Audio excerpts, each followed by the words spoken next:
Well, I'd like to thank everybody for being here. Those of you who are alumni, it's great to have you back at the Hilltop. And those of you who are parents and here supporting your son, that's terrific. I really enjoy it.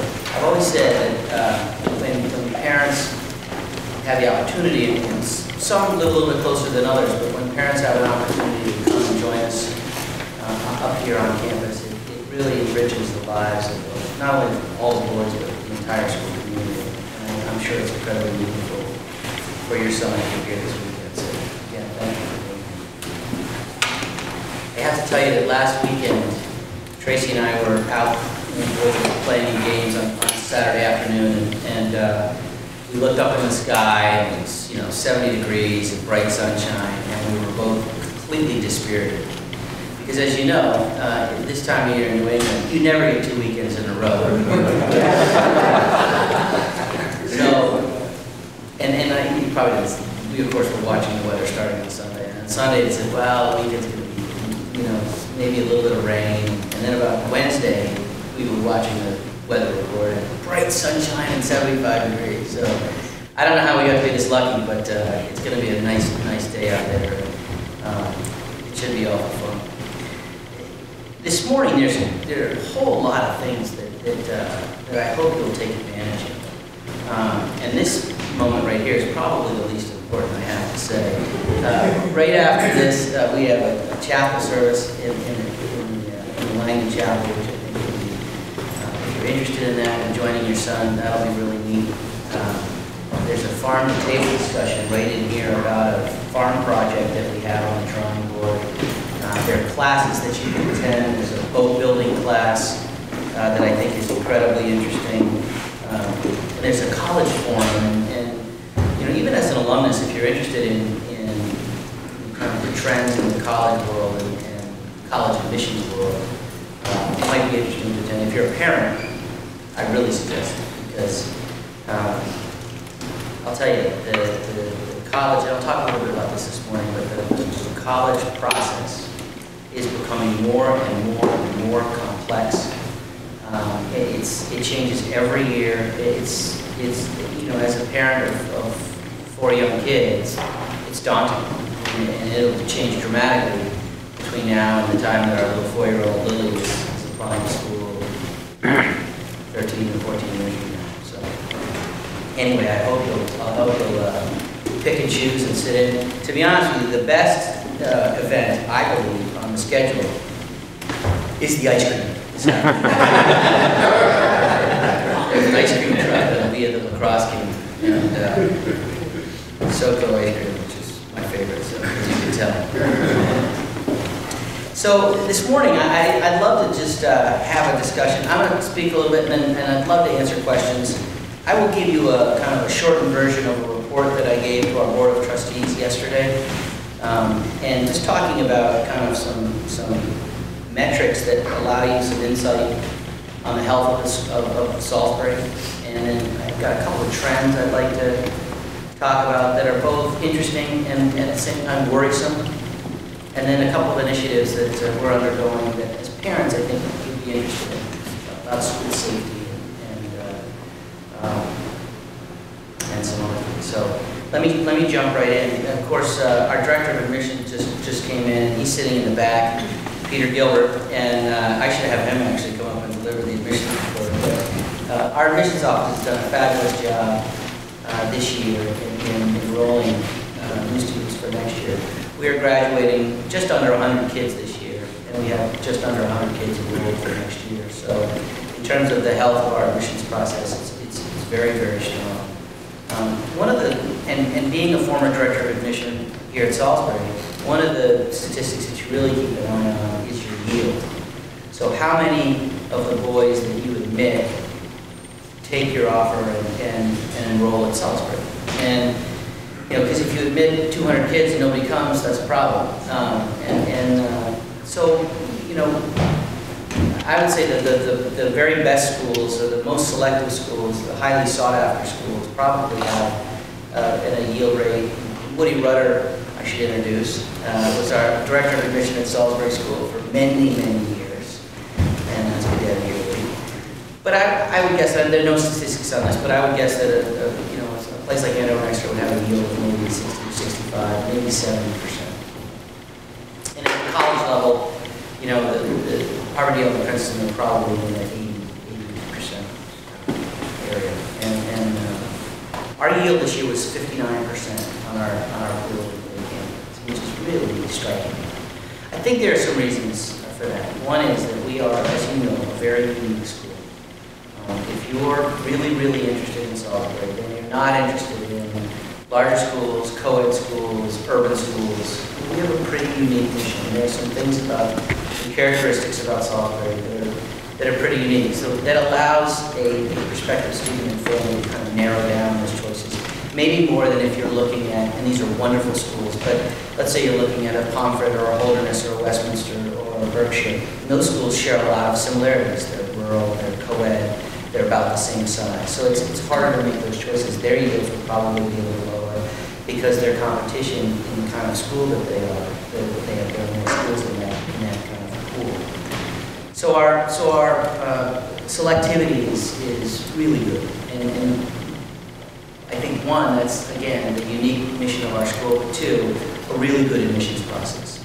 Really good admissions officers who work hard on identifying kids and communicating with them through the process. Here's the only other statistic that I would share with you that I think is really, really important is that we admitted 34.7%. I know that's a little finite, but so 35, just under 35% of the candidates that applied for admission.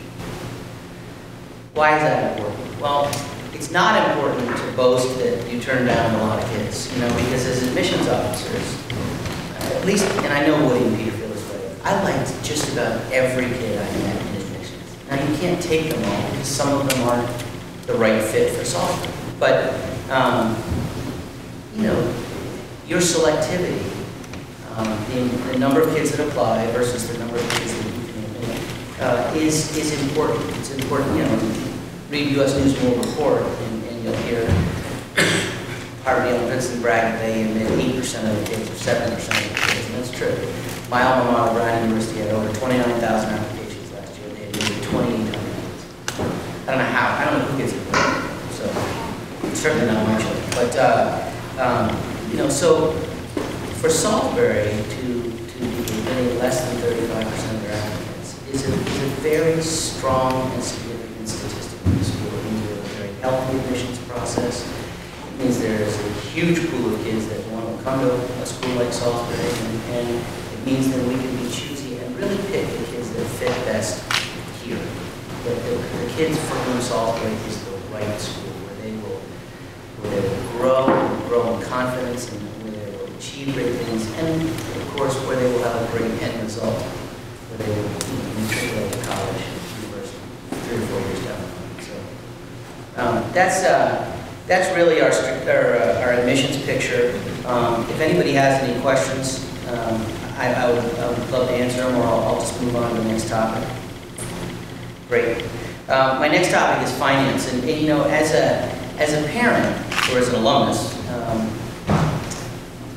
you know, where your child is going to school or where you attended, you want to make sure that the institution is on a good financial footing.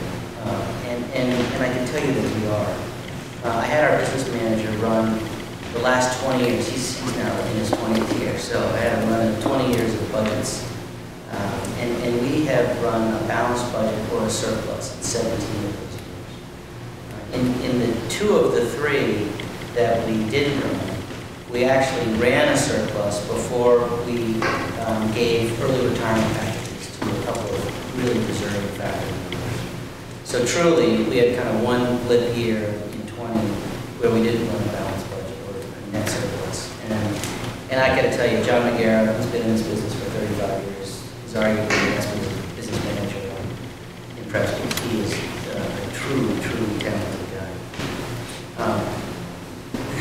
This will be a statistic that I think parents should like, and alumni probably you'd be so shocked to hear what the tuition cost is these days that I won't even repeat it. But I think it's important. One of the things I said to the board that's important is that our tuition increase was the 9th lowest out of the 40 schools with whom we share statistics. So 31 schools had a higher tuition increase.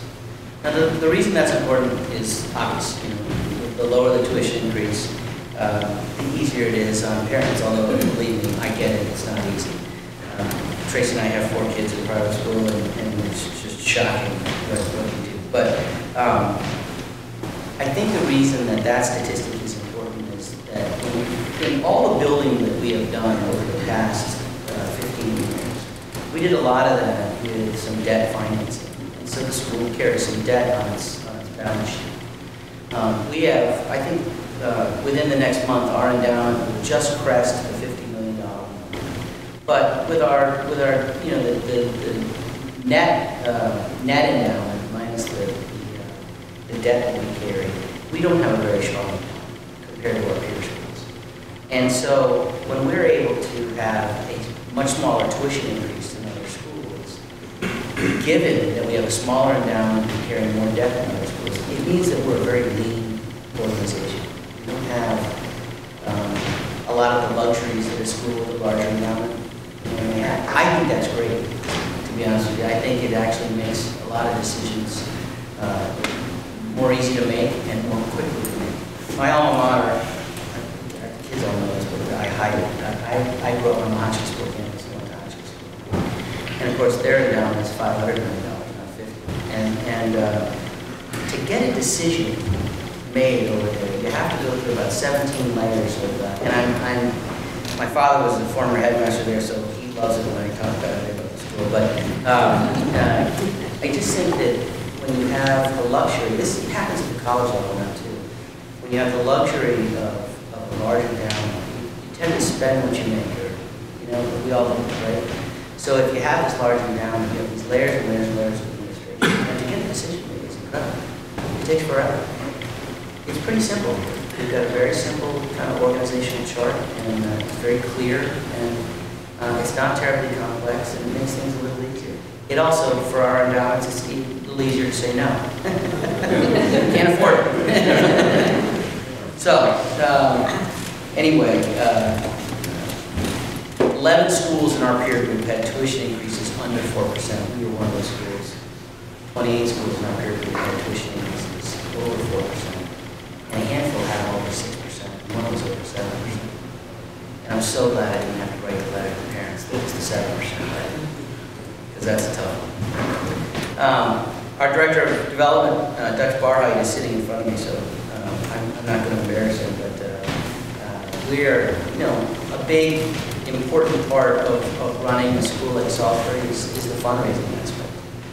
And we were just talking about endowments, and really, probably the foremost goal that I think about when I wake up at 3 o'clock in the morning, and what am I worried about? Well, first the boys, and second, sustainability. And what's the school going to be like 10 years from now, or 20 years from now? What's the tuition going to be 10 years from now? And a big part of running a school is our annual fund. And I want to give Dutch a lot of credit. And Susan Offenpost, who's director of our annual fund, is in the back too. Our annual fund is up almost 9% this year. And it was up almost 10% last year. And over a 3-year period, it's up over about 25%, which is stunning compared to our peer schools. Really stunning. Now, that's a lot of hard work on the part of our development office, but it's even harder work on the part of our parents and whatnot. And so I want to thank everyone who's here and everyone who's not here for making a reality for Salisbury, because it is so important for the future of us. Those of you who were with us last spring know that we are in the final stages of our For the Boys capital campaign.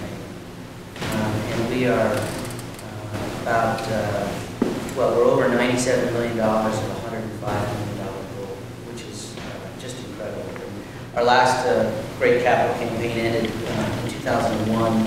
It was in honor of the 100th year of the school, and it was a $42 million campaign. So to double that, you know, just a little bit more than 10 years later was a real challenge. And again, as much as Dutch and I and others have worked hard, that really is an accomplishment of our alumni and our parents and our trustees. And so I I'm really pleased where we are in terms of our fundraising. We've got a very good process. It's making our school stronger and stronger.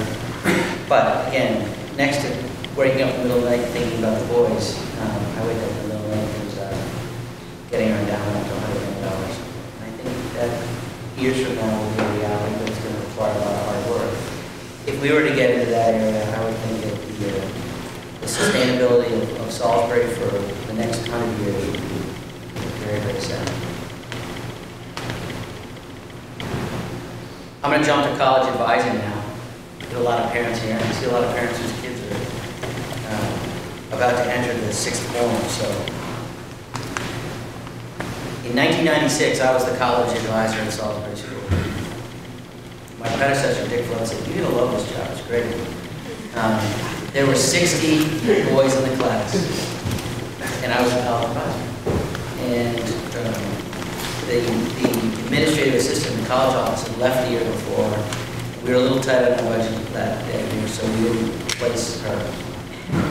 So I walked into the office the first day, and I thought, interesting career choice, kids. Now I have five college advisors for our class, as I said, just under 100 full-time assistant. Bobby Wynn I hired to be our college advisor in 2002.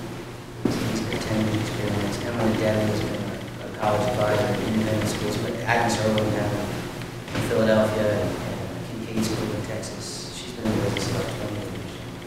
Chris Phelps, John Brigazzi, and Jane Gator is going to join us in the fall. All have great experience. And the reason I say that is you should feel very good about the men and women who are working with the kids. Each year we set a target that, and you know, you try and figure out real metrics and appropriate metrics to judge how you're doing in your college process. And what our board has always set for us is that we like to see a third of our seniors go to the most selective schools in the country. You know, we can figure out, go to U.S. News and World Report, pick the top 25 universities and colleges, and that's the most selective group. And then if you go to the second tier, which is the highly selective schools, that's numbers 25 through 50, colleges and universities. That's kind of the highly selective group. And so we try and go a third. And so if we get 66% of our kids into the most or highly, we feel like we've done a pretty good job. And some kids, get into a school that may be in the top 50, but want to go someplace that's not in the top 50, and that's great. Our job is to give them options, not to make their final choice for them. So this year we're right at our number. We're 66% of the kids are in either the most or the highly schools. We still have 3 boys on waiting lists. The last week has been interesting because May 1st, kids are asked to make, colleges let kids know kind of throughout the spring. They used to be a little bit more of an orchestrated timeline. Now they start coming in February, and by May 1st, you have to make your decision. And there's a whole other issue that we talked about, which is double depositing or triple depositing, but we don't have to. But that's for kids that really can't give up their mind. But so right around May 1st, leading up to May 1st and then the next week, schools have a much better idea of their yield on their individual campaigns, and then they begin going to their wait lists. And so we've had probably 5 or 6 kids get into to their college of choice off a wait list in the last week, which is not only it's a great moment to celebrate, but a great relief for us because we like to see our kids being admitted to either their top or their second, one of the top 2 choices. And nearly more than 8 of every 10 kids in the class has been going to either their first or second choice, which is pretty good.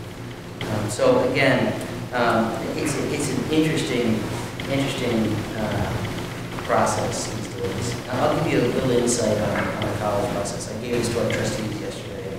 I'm going to pick on my alma mater, Brown.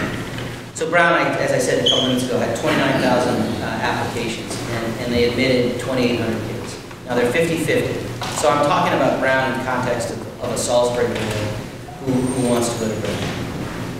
So 2,800 kids are admitted. 1,400 of whom are girls, and 1,400 of whom are boys. So So now, out of this 28,000 applications, we've got 1,400 schools. 45% of the group that's admitted are students of color, and from all over the world, and certainly all over the country. So that chart makes the group even smaller. For in Salisbury, we have 22% international. 22% of our kids are international, and just under 20% of our kids are American minority kids. So, you know, in terms of you know the numbers. So now you go to 45% of the kids that are admitted are either the valedictorian or the salutatorian in the class. So the number one and the number two students. And then they have to fill their legacies and athletes. And I asked the director of admissions at Brown, and they have at least 250 kids that are boys each year that are slotted for athletic slots. So I come back to thinking about my son, Zachary. Peter Kane is his parents sitting in the front row, and I went around together. So I didn't do this to make you nervous, but I feel like I need to leave. yeah. But I just think those numbers are incredible. It's incredible. If you're not a legacy, you're not going to work into the past, you're not a recruited athlete. I don't know who gets in. I really don't. I don't know who gets in. So anyway, fortunately, there are only a few schools in the country that are but it goes to show you that a couple things. One, the opening of the world to our colleges and universities has really changed the game. I mean, it's funny, during the month of March, I get a lot of calls to colleges in support of our students. And I set a time with the director of admission, and I say, listen, can we talk at 10 a.m. on Thursday? Great, can we talk? And it's like clockwork. I go, hey, Jimmy or Freddie or Billy or Diane, or, how are you? Great. Let me give you a perspective on where we are. So I always get the qualifier to start off. And I'm like, okay, here we go. Well, we're up 25% in applications, and we're up 39% in international applications, but we're taking fewer kids this year because we over-enrolled last year. And the thing that is stunning is that they all say they're up in applications, but where they're really up in applications is from international applications. And so for a domestic kid, for a U.S. kid, it's harder and harder and harder. So what does that mean? It means that we have to work harder and harder and harder on positioning your boys, finding the right schools for them, and then working really, really hard on cultivating those relationships with those colleges so that when a boy is one of 3 or 4 candidates that can be admitted to Salisbury boys. And I'll tell you, one of the things that we're doing is our college office is traveling much more than ever to colleges that are kind of popular colleges with our kids, because if you can cultivate a relationship with the area representative or the director of admission, then you can I'll be honest with you, you can trade on that relationship where you have a boy that you want to get into that school. And you can say, look, Chiz, this is his first choice. You know me, I'm telling you, if you admit him, you will attend. And again, just as Woody and Peter and I, we all report to when we were directors of admissions, we would report to our bosses, this is how many kids that we admitted, and this is how many kids are coming that we admitted. And we want that number to be as high as it can possibly be. That's the whole reason for early decision, right? That the yield is selectivity game. And so if we travel and we cultivate these relationships with the colleges, it gives us an advantage. Because let's be honest, at the vast majority of high schools across America, the average guidance counselor is not getting on the plane and going to visit 6 California colleges like Chris Phelps did over spring break. Or Bobby, when he's driving to the lacrosse trip in Florida, he drove so that he could visit colleges on the way down. And that gives us an advantage. And I hate to say it, but it is a game. It really is a game. Really quickly, faculty and facilities. We have a very stable faculty culture. We actually got an incredibly generous gift this year. Salisbury, wonderful Salisbury family gave a gift to support a faculty sabbatical, full-year faculty sabbatical every year in perpetuity. And that's important for faculty. Great schools, well-endowed schools are able to support faculty in this way. Sam Simmons, who is our Dean of Studies and our Assistant Headmaster, is the first recipient. Sam has taught 41 years in a row without having any kind of break. And I'm so happy that he's going to take some time off. And he's actually doing something that's going to be incredibly beneficial for the school. He is going to travel all over the world and visit all the schools and pick up best practices, what they're doing in schools in South Africa, New Zealand, and the UK. And he's going to blog on our website about what schools are doing and teaching boys. And when he comes back, he's going to work, mentor, especially our new teachers, but our entire faculty, what schools are doing in their work with adolescent males and how they are reaching them in a way that makes a real difference. And so, one, Sam gets a little bit time away from the classroom to refresh his batteries, but it's not playtime. He's going to school. He's going to a lot of schools actually, and he's going to bring back a lot of important best practices and knowledge for us, so that we become a better school. Right? It's a great program. People always ask me, you get a lot of faculty leaving each year, and the way that Salisbury works, and this is my 22nd year, so I can tell you at least how it's worked for the last 2 decades. If you're a faculty member and you're married, this is a great place to live. And generally, our stability is incredible because, to raise your kids on this campus, and it's a wonderful place and great family atmosphere. And where we have attrition, if we do in a given year, it's with our youngest guys. And Dean of Faculty loves to say that you're more likely to hit a deer with your car than to find a date at a local bar. I don't know whether that's true or not, but it's probably pretty close. So we have a couple of young guys dating this year. One's getting out of teaching and working in New York. One guy's going to med school who's taught biology for us, and he's always been that that's what he's wanted to do forever. And then 2 guys going back to the Boston area, the schools in the Boston area, Governor's Academy is one, and Lawrence Academy is the other, to be a little bit closer to a social life. And I get it. They both have served here for 4 or 5 years. They're hard right out of college, and they're great. But and I don't want to say they're easily replaceable because they're not. But there's a great job market out there for young people leaving college and wanting to teach. So, but in general, our faculty culture is very, very stable and very, very healthy. Just a quick note about facilities. For those of you who toured the school or who have been parents or obviously certainly our alumni, the front of the school is different. And our last building project has been to enhance the front. And I think it was a 6th form project, parents project last year, and it really turned out well. This year's 6th form project, which I'm incredibly excited about, is a global classroom video conference center. And so we've taken one of the rooms in the library that we had been using for microfiche. Can anybody tell me what microfiche is? So when we built the library, microfiche was a really important tool. And I think when I went in this fall, I've only been in the room for 4 years. We thought maybe it's time to make a change there. So we're outfitting that classroom with all kinds of new technology so that boys can share a class with Westover School or Miss Porter School on Saturday morning or Friday morning, so that they can engage with a classroom of Chinese students or Korean students or South African students on a given day. At time when they'll have to work out.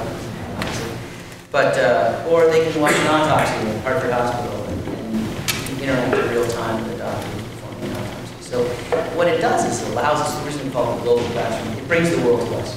The boys don't have to leave the library, and they can engage with kids from all over the world and people from all over the world. And my only worry is that everyone's going to want to use the room at once. So we're going to have fights or whatever for faculty members to see who gets the use of the room already. But it really will allow us something new and different